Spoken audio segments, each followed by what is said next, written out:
बिस्मिल्लाहिर्रहमानिर्रहीम, अस्सलाम वालेकुम। आप देख रहे हैं programme news night with Anika Nisar. नाज़रीन, जब पिछली हुकूमत गई तो उस टाइम पर इकोनॉमी के हालात ख़राब थे। तकरीबन 142 के ऊपर डॉलर था और मामलात बेहतरी की तरफ जाते हुए नज़र नहीं आ रहे थे।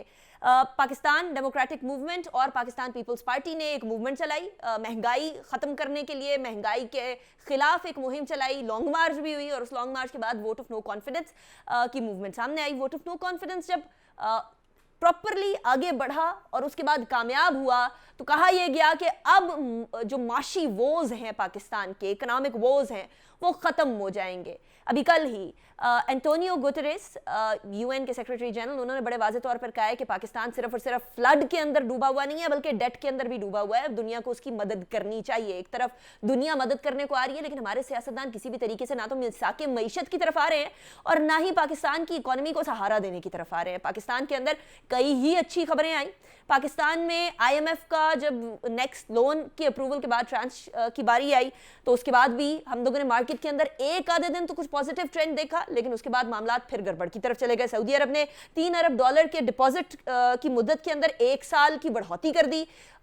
फिर भी हम लोगों ने डॉलर की कदर के अंदर कोई खातिर ख्वाह कमी नहीं देखी और डॉलर 240 से तजावुज कर जाना ये एक अजीबो गरीब सी सूरत हाल है पाकिस्तान के लिए।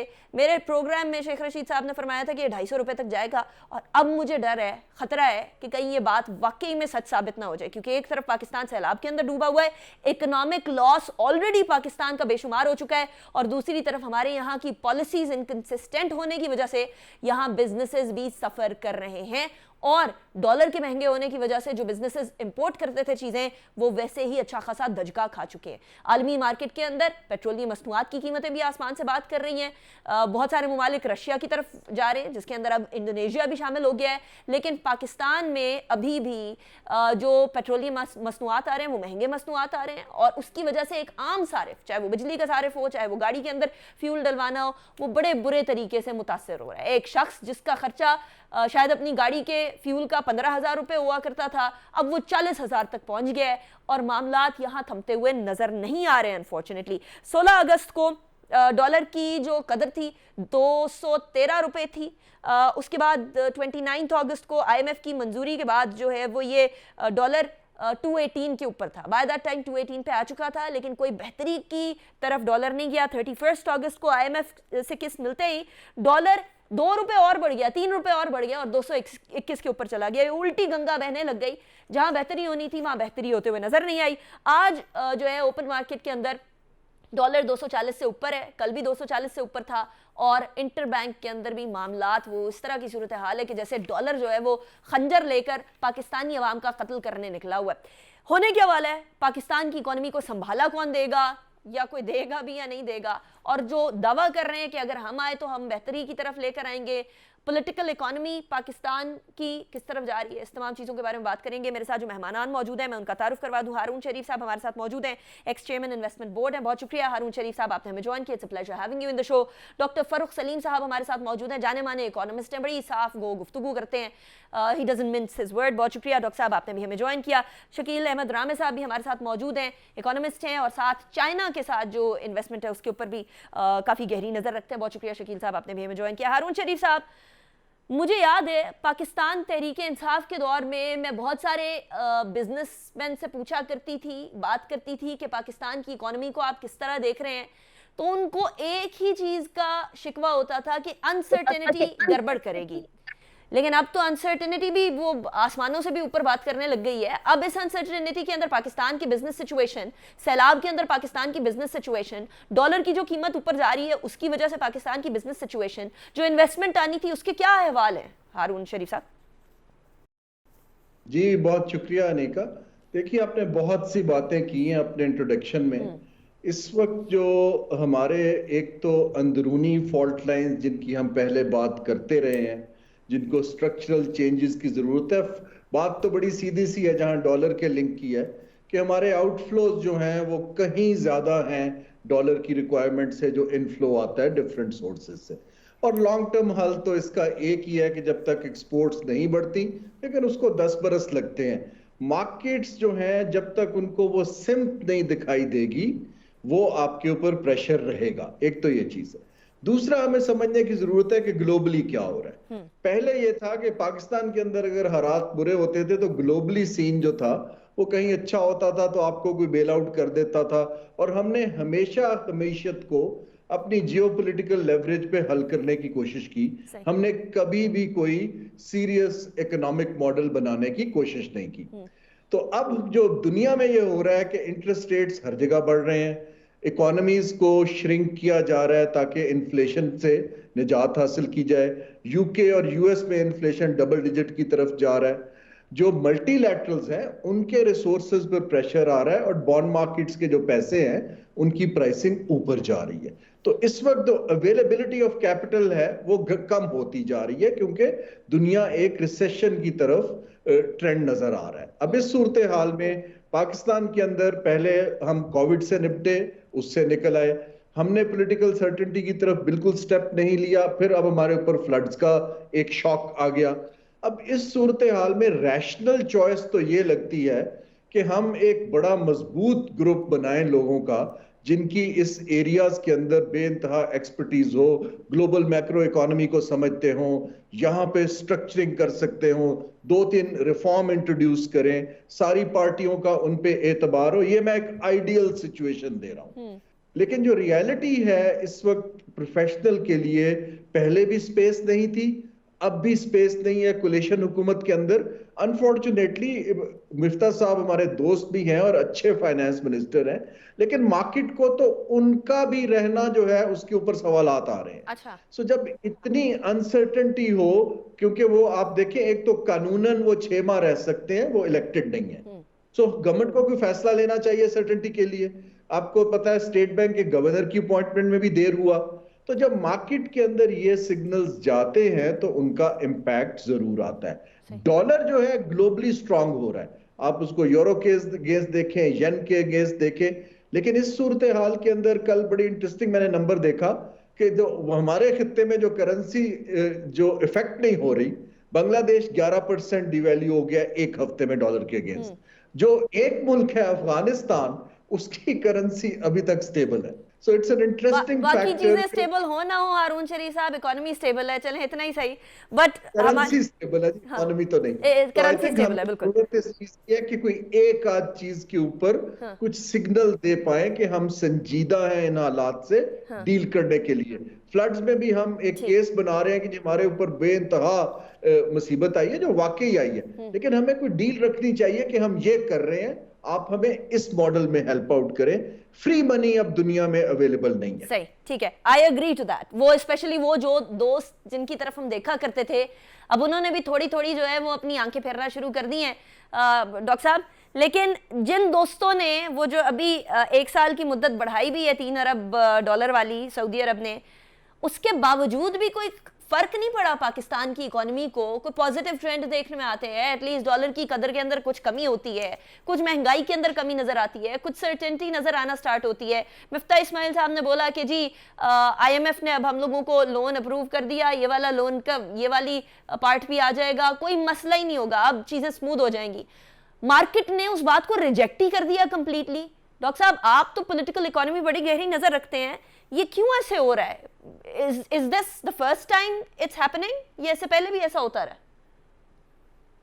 देखिए अनिका, बहुत ही माजरत के साथ आपसे भी माजरत और हारून शरीफ साहब की भी माजरत जी। आप लोग जिस किस्म की बातें कर रहे हैं, हाँ। हारून शरीफ साहब कहते हैं कि एक टीम होनी चाहिए जो दुनिया को समझती हो, जो दुनिया की मैक्रो इकोनॉमिक्स को समझती हो, जो पाकिस्तान की पोजीशन दुनिया में क्या है वो समझती हो। आप उससे मिलती जुलती बातें कर रहे हैं। तो इस्लामाबाद में फैसला कुन शख्सियात हैं, उनके लिए आपकी बातों का कोई मकसद नहीं है। आपकी बातें जो उनके लिए कोई मतलब नहीं रखती, कोई मीनिंग नहीं रखती। अच्छा, देखिए हमारे लिए, इस्लामाबाद में रहने वालों के लिए, और खासतौर पर इस्लामाबाद में जो फैसला साज शख्सियात हैं, वो ये सोच रही हैं कि chief of the army staff किसको बनाना है। एग्जैक्टली। आर्मी स्टाफ कौन बनाएगा, हाँ। किसको बनाना है, कौन बनाएगा, पंजाब हुकूमत को किस तरह उल्टाना है, ये भी बड़ा सीरियस सवाल यहाँ पे है। हाँ। और फिर इस्लामाबाद के ऊपर चढ़ाई भी करनी है एक पार्टी ने।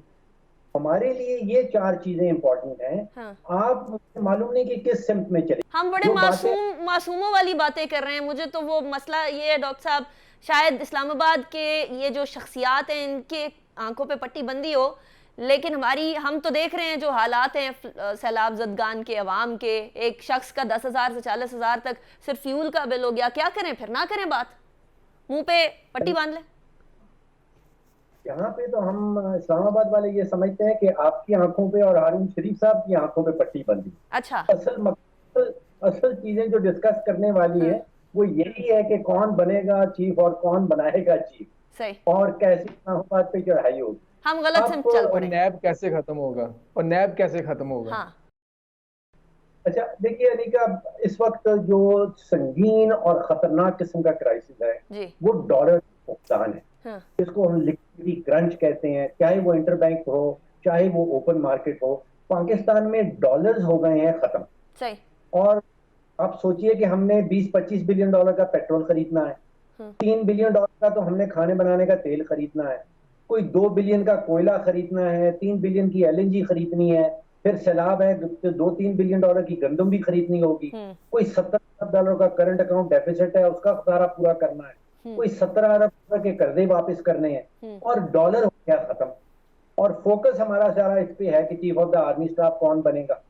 तो फिर ये कैसे मामला होंगे? मुझे तो हारून साहब बड़ा सीरियसली ये लग रहा है कि we are rushing into some sort of a financial emergency.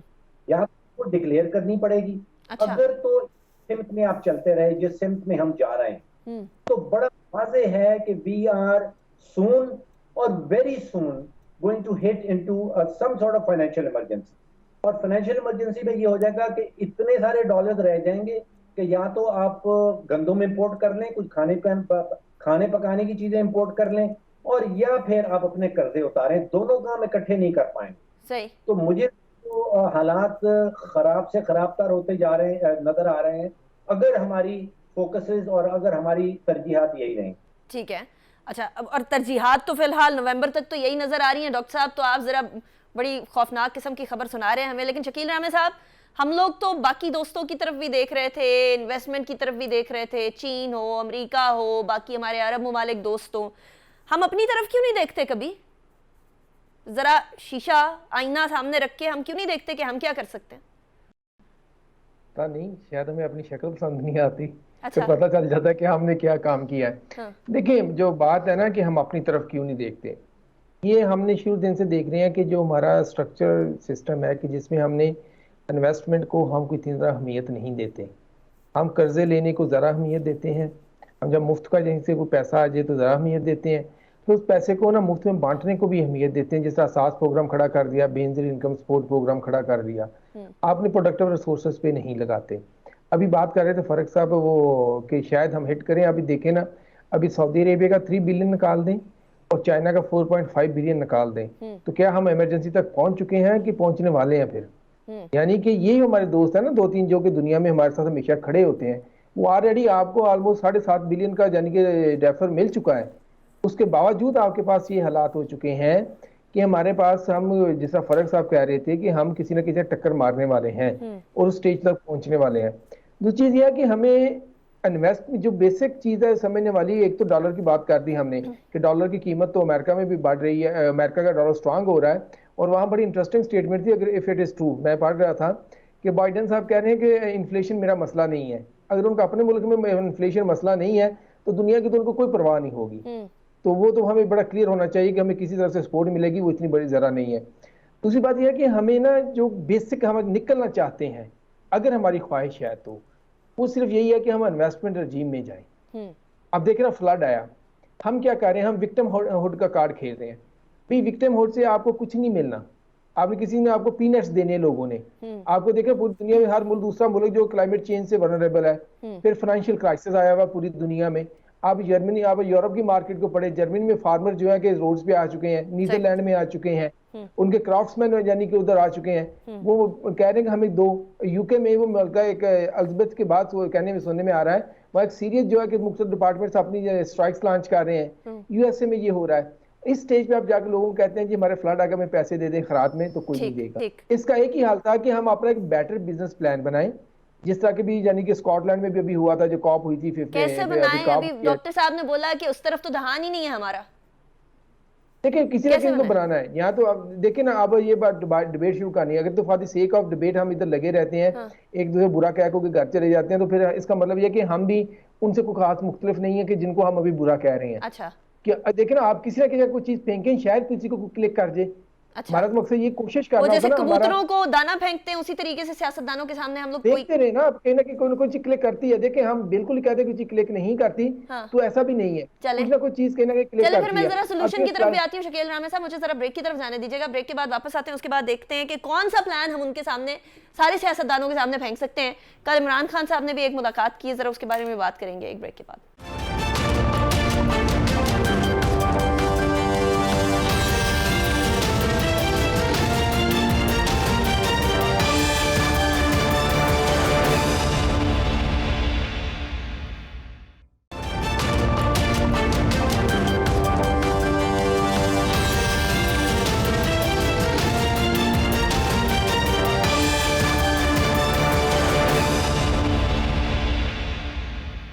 Welcome back after the break. नाज़रीन, पाकिस्तान की इकोनॉमी की तरफ किसी का कोई ध्यान नहीं है। यहाँ सारी की सारी बातें एक दूसरे के ऊपर सियासी तानाजनी करने के अंदर सारी एनर्जी इस्तेमाल की जा रही है। वो फ्लड्स वाले जो फ्लड इफेक्टीज हैं वो भी बैठे हुए सवाल कर रहे हैं कि हम लोगों को कब हमारी माशी मदद कब होगी, और दूसरी तरफ पूरा मुल्क ये सवाल कर रहा है कि कब मईशत संभाले में आएगी। तीसरी तरफ हमें सियासत के अलावा और इस्लामाबाद के उफक पे कुछ नज़र नहीं आ रहा अनफॉर्चुनेटली। लेकिन हारून शरीफ साहब, एक बात तो है, कल इमरान खान साहब ने एक मुलाकात की है, और वो मुलाकात बेसिकली थी सारी पीटीआई की माशी टीम की और सीनियर क़यादत की, और उन्होंने कहा है कि जी शौकत तरीन साहब की क़यादत के अंदर, सरबराही के अंदर एक माशी टीम बनाई जाए, और वो माशी टीम जो है वो खुसूसी कमेटी के उसके अंदर होगी, और वो पाकिस्तान की जो इकोनॉमी को सही करना है उसकी तरफ ध्यान दे। दूसरी तरफ गवर्नमेंट हमें ये कह रही है कि हम इकोनॉमी को स्टेबल करने के लिए बहुत सारा काम कर चुके, अगर हम ना आते तो दिवालिया वैसे ही मुल्क हो चुका होता। तो सियासी नारेबाजी तो हमें होते हुए नजर आ रही है इकोनॉमी के बारे में भी, लेकिन इम्प्रूवमेंट हमें नजर नहीं आती है। क्या ऐसा हर्डल है या क्या ऐसी चीज है, कौन सा ग्लिच है जिसको हम रिकग्नाइज नहीं कर पा रहे हैं पॉलिटिकल इकोनॉमी के अंदर भी, और सेकेंडली अपनी increasing the influx of dollar में भी? जी देखें, जहां तक सियासी पार्टियों का स्ट्रक्चर है, उनके अंदर कोई मईशत के ऊपर या कोई संजीदा थिंक टैंक इंटरनल कहीं भी नहीं है। अब जो मेरे तो सारे ये कॉलीग्स हैं, अगर उन्होंने अब टीम बनाई है तो इतने दिनों से क्या हो रहा था ये टीम, मेरा मतलब है ये तो हुकूमत कर रही थी टीम, इनके पास तो प्लान होना चाहिए था। ये मैं क्रिटिसिज्म नहीं है, मैं टाइमिंग की बात कर रहा हूँ। दूसरा ये है कि मेरा जो मशवरा है पीटीआई को भी और कॉलीग्स को मैं देता रहता हूँ कि अब आप ये लोगों को अगर बताएंगे कि हमने टीम बनाई है और हम एक प्लान बनाएंगे, तो आपको कोई संजीदगी से नहीं लेगा। सही बात। आप ये बताएं आपका प्लान क्या है, आप टेबल पे रखिए डिबेट के लिए कि जी हम बाकियों से इस तरह मुख्तलिफ हैं, हम शॉर्ट टर्म जो मैक्रो इंस्टेबिलिटी है उसको ऐसे डील करेंगे, ग्रोथ के लिए ये 5 स्टेप्स हैं, आइए आप हमसे डिबेट कीजिए। ये इस वक्त डिबेट टीवी के ऊपर और चीजों पर यहां जानी चाहिए। जो रूलिंग कोलिशन है उनका तो टारगेट बड़ा क्लियर था कि वो सिर्फ आईएमएफ प्रोग्राम रिवाइव करना चाह रहे थे, उनके पास कोई मुझे इसके अलावा गेम प्लान नहीं नजर आ रहा। और वो वरीड भी हैं इनफॉर्मल बातों में मेरे साथ कि जनाब आया हमें इस बात पे वोट मिलेंगे कि हमने फंड प्रोग्राम रिवाइव कर लिया। आंसर बड़ा क्लियर है कि आई डोंट थिंक कि दुनिया आपको फंड प्रोग्राम के रिवाइव करने पे वोट देती है, क्योंकि at the back of the mind अगर मैंने उस दिन यहाँ पे तकरीबन पिछले 1 माह की जो टेक्निकल मिनिस्टर्स हैं इकोनॉमिक मिनिस्ट्रीज के, उनकी प्रेस कॉन्फ्रेंस को यूट्यूब पे देखा, उसमें से 80% प्रेस कॉन्फ्रेंसेस उन्हीं एरियाज के मुतल्लिक थी जिसका फरूख सलीम साहब बात कर रहे हैं। अगर आप बिजली के वजीर हैं तो आप पॉइंट स्कोरिंग कर रहे हैं, पीटीआई के ऊपर रिबटल कर रहे हैं। अगर आप कॉमर्स के हैं आप फिर वही बात कर रहे हैं। सो ये चीजें हमें हुई, लोग एक्सपेक्ट करते हैं कि आप अपनी वजारत का बताएं कि हमारे साथ आप क्या करने जा रहे हैं। अब इस सूरत हाल में अब निकलेंगे कैसे? देखें, एक पार्टी कह रही है कि इलेक्शन इसका हल है, लेकिन वो ये नहीं बता रही कि इलेक्शन हल कैसे है। देखिए इलेक्शन आएगा, नई हुकूमत आ जाएगी, उसके पास भी अगर प्लान नहीं है तो हल तो नहीं आएगा। जो आपने सऊदी अरब के डिपॉजिट को रोल ओवर करने की बात की है, मैंने वो डिपॉजिट क्योंकि निगोशिएट किया था इनिशियली, आप मुझे बताएं कि सऊदी अरब के पास क्या चॉइस है। उनको पता है इनके पास डॉलर नहीं है, तो वो आप कैसे आपसे पैसे मांग लेंगे? देखिए I will be very straight forward. चीन को पता जो बात की है, मेरे सारे पैनलिस्ट इस बात पे मुस्कुरा रहे हैं, और फिर मुझे वो वजीर आजम शहबाज शरीफ साहब की बात याद आ रही है कि मैंने उनको बोला कि मैं इस बार आया हूं आपसे मांगने, उसके बाद नहीं ऐसे होगा। देखिए इंडिपेंडेंट पावर प्रोजेक्ट्स की अगर आप पेमेंट्स नहीं कर पा रहे हैं तो आप 4.5 अरब का कैसे वापस कर देंगे? उनको पता है कि ये पैसा तो फंस गया, तो उसको रोल ओवर करते रहेंगे। जब वो देखेंगे हमें सलाहियत है तो, लेकिन हमें और नहीं देंगे क्योंकि उनको नजर आ रहा है। मैंने कतर से 10 अरब डॉलर की इन्वेस्टमेंट नेगोशिएट की थी, 10 क्या हम कुछ भी नहीं कर पाए। उन्होंने उसी पैकेज में से अब 3 अरब ऑफर कर दिया कि आप 3 करके देख लें, और अभी तक मुझे उस पे भी सिग्नल नहीं दिख रहा है। ये मैं कह रहा हूं कि दुनिया आप पे बिलीव करती है जब आप टेबल पे ट्रांजैक्शन रखते हैं या टेबल पे डील रखते हैं। दुनिया आप पे बातों पर बिलीव नहीं करती है, और हमें ये सीखना चाहिए। फरूख साहब सही कह रहे हैं कि ये एक आइडियल वर्ल्ड पाकिस्तान में लग रही है, लेकिन दुनिया तो ऐसी चलती है जी। हमने एक सिक्योरिटी स्टेट, में इस पे क्लोज कर रहा हूं, हमसे बड़ी सिक्योरिटी स्टेट थी वियतनाम आज से 25 साल पहले। अब वहां कोई सिक्योरिटी की बात नहीं करता है। आप देखिए इट्स ए बूमिंग इकोनॉमी। अगर दुनिया कर सकती है, लेकिन किसी को, मनमोहन सिंह साहब ने 30 साल पहले इंडिया की रिफॉर्म टेबल पर रखी थी। मैं अर्ज करता हूं मिफ्ता साहब को, शौकत साहब को, सबको कि आप टेबल पे रखें तो सही कि आपके रिफॉर्म प्रोग्राम है क्या, and then we debate on it and see कि इसको कैसे करना है ना। सही। अच्छा डॉक्टर फरूख सलीम साहब, अब टेबल पे रखने की बात भी आ गई, कॉइन करने की बात भी आ गई कि we need to put some ideas in front of the politicians, ताकि कोई तो किसी चीज को पिक करे। अगर आइडियल सिनेरियो की तरफ पाकिस्तान को लेकर जाना है, चाहे आज से 30-40 साल बाद ही लेकर जाना है, तो उसके लिए शुरुआत आज किधर से करें? फिर मेरा ख्याल है कि हम सबको पता है कि शुरुआत कहाँ से होनी है। हम सबको पता है कि पाकिस्तान को माशी बीमारियां क्या हैं और उन माशी बीमारियों का इलाज क्या है। अलीका, इस वक्त तो मुझे सीरियसली लग रहा है कि this is going to be a state of financial emergency. इसके अंदर इमरजेंसी के मेजर्स लेने पड़ेंगे। सबसे पहले तो ये डॉलर का जो फुकदान है उसको हमने किस तरह हैंडल करना है। सबसे बड़ी मतलब हमको 25, यानी जो ईंधन का आपने जिक्र किया कि ईंधन कितना इंपोर्ट हो रहा है, अब 25 बिलियन डॉलर के तकरीबन करीब वो कोयला और पेट्रोल और डीजल, उसको किस तरह कंजर्व करना है। पावर सेक्टर जो इनएफिशिएंट चल रहा है, हमको वहां पे जिसको कहते हैं कि एनर्जी कंजर्वेशन की तरफ, तवानाई को बचाना किस तरह, अपना इंपोर्ट का बिल नीचे कैसे लेके आना है। ये जो नेशनल फाइनेंस अवार्ड है, जिसके बाद विफाकी हुकूमत के पास एक दहला नहीं बचता है। 4,000 अरब का वो निकाल देते हैं जो कर्जाजात की वापसी है, जो डेट सर्विसिंग है, और 6-7 हज़ार की उनकी आमदन है, 15,000 उसमें से डिफेंस निकाल दें, इनके पास कोई पैसा नहीं बचता। तो नेशनल फाइनेंस अवार्ड जो है, जिसमें 56% सूबों को दे दिया जाता है, ये फिजिबल नहीं। इसको किस तरह अमेंड करना है, इसकी जो माली क्लॉजेज है उसको किस तरह डिफरेंशिएट करना है। देखिए यहाँ पे 4,000 अरब का जो कर्जा है जो विफाकी बजट में आता है, वो कर्जा सिर्फ इस्लामाबाद ने नहीं लिया था, वो सारे पाकिस्तान ने लिया था। उसकी सर्विसिंग जो है वो सिर्फ विफाक करती है।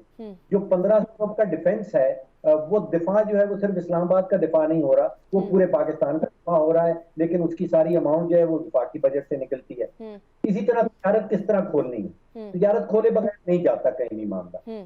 अच्छा, ये डॉलर का हम बार बार जिक्र कर रहे हैं, रुपए की वैल्यू का जिक्र कर रहे हैं।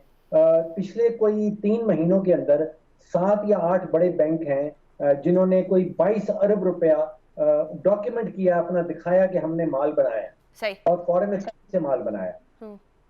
उसके ऊपर हमारा स्टेट बैंक क्या कर रहा है। तो बीमारी हमें पता है और बीमारी के हल भी हमें पता है। यहाँ सवाल ये पैदा होता है कि नीयत, जो फैसला कुन शख्सियात हैं, उनकी नीयत क्या है और उनकी काबिलियत क्या है।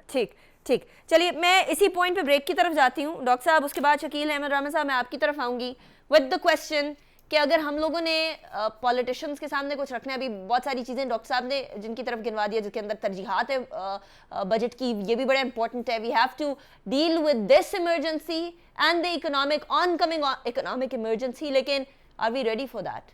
After break.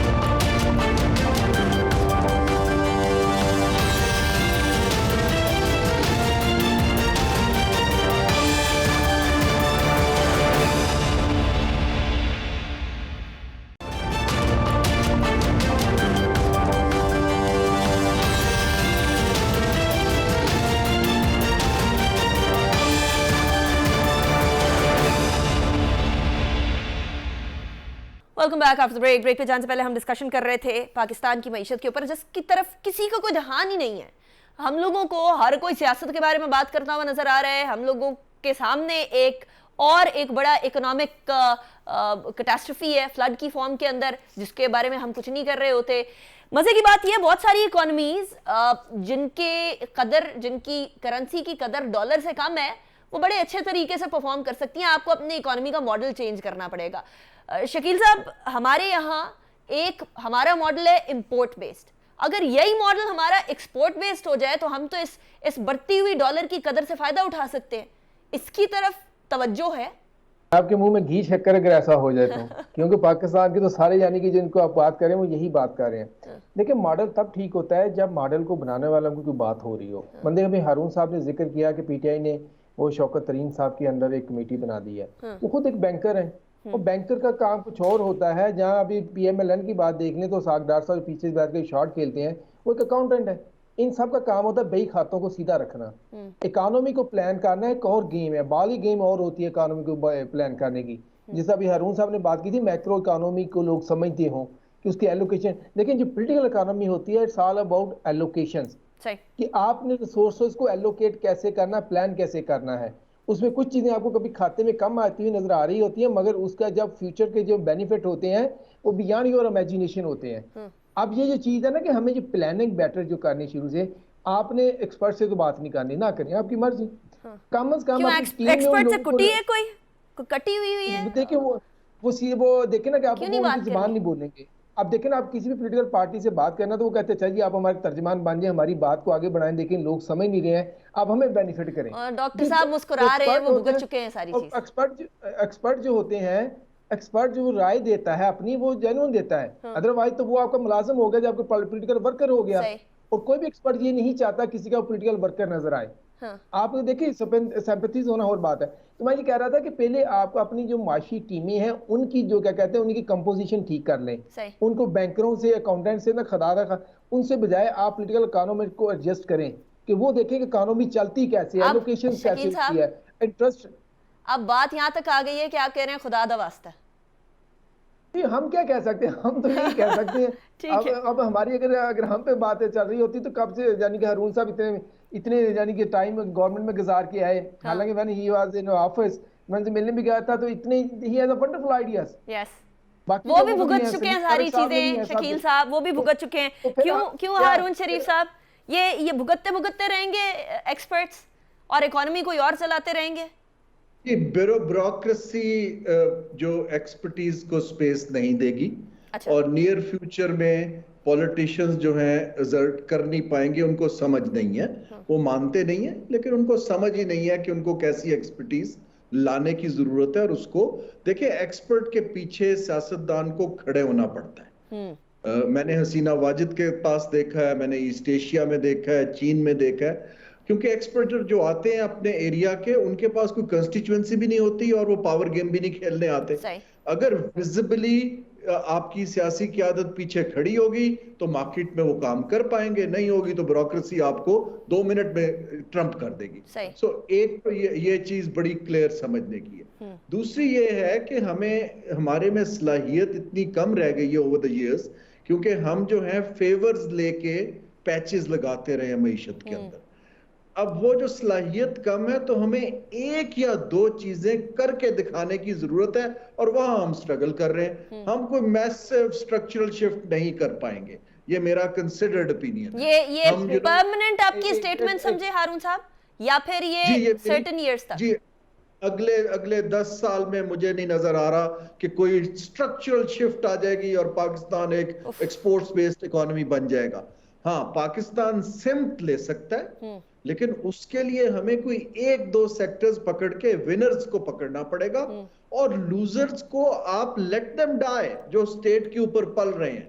वो कॉस्ट हमें लेनी पड़ेगी जो सियासी हुकूमतें नहीं ले पा रही। एक चीज मैं कहना चाहूंगा, एक चीज जो है इसमें सबसे अहम कि माइंडसेट बदलने की जरूरत है। अभी जो हमारा माइंडसेट है वो मांगने की तरफ है, यानी कि जब हम लोगों से पैसा मांगने जाते हैं, हाँ। और यही माइंडसेट जो हमारा ब्यूरोक्रेसी में चला गया है, हाँ। कि वो जब देखो उनकी डिस्कशन हो रही होती है, हमने ये कर्जा ले लिया, हमें ये इमदाद मिल गई, और कर्जे इमदाद ये काम नहीं है।